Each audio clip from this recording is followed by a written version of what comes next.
අපේ ජීවිතයේ හරියට ෆීනික්ස් කුරුල්ලගේ කතාව වගේ. පුරාවෘත්තවලට අනුව මේ ෆීනික්ස් කුරුල්ලා වයසට ගියාම එයාගේ පිහාඩු දුර්වල වුණාම එයා මැරෙන්න බය වෙන්නේ නැහැ. එයා කරන්නේ කවුරුත් නොහිතන දෙයක්. එයා උස් කන්දක් උඩට ගිහින් එයාම හදාගත්ත කැදැල්ලට ගිනි තියාගෙන ඒ ගින්න මැද්දට පනිනවා. ඒ වෙලාවේ බලන් ඉන්න අයට පේන්නේ විනාශයක් විතරයි.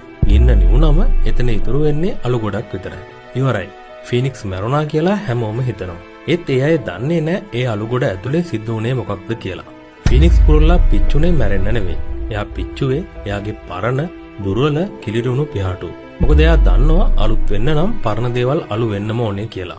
2025 දී ඔයාට උණු හැම නරක දෙයක්ම ඒ ගින්නක් කියලා හිතන්න. ඒ ගින්නෙන් පිච්චුනේ ඔයා නෙවෙයි. ඔයාගේ පරණ වැරදි, ඔයාගේ බය සහ ඔයාගේ දුර්වලකම්. දැන් ඔයා ඉන්නේ අලු ගොඩක් උඩ තමයි. හැබැයි අඬන්න එපා. අලු ගොඩක් කියන්නේ අවසානය නෙමෙයි. ඒක අලුත් ආරම්භයක පස් කැටය. 2026 කියන්නේ ඔයාගේ අවුරුද්ද. දැන් නැගිටින්න. ඇඟේ තියෙන අලු ගසා දාන්න. ඔයා ගින්නෙන් බේරුණු කෙනෙක් නෙවෙයි. ඔයා ගින්නෙන් අලුතින් උපන්න කෙනෙක්.